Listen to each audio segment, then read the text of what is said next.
How to show your Twitter on Facebook mobile. Hello guys, in today's video I'm gonna show you how to show your Twitter on Facebook mobile. First thing we're gonna do is go to Facebook and then click these three lines here in the top corner and click on your profile and then click edit profile and just go down and you will find links. Click add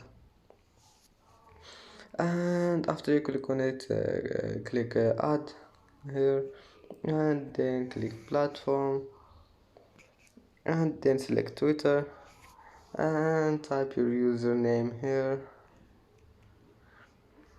and then just click save,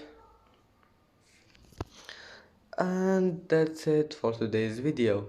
If you like this video, please don't forget to like and don't forget to subscribe, and see you in the next video.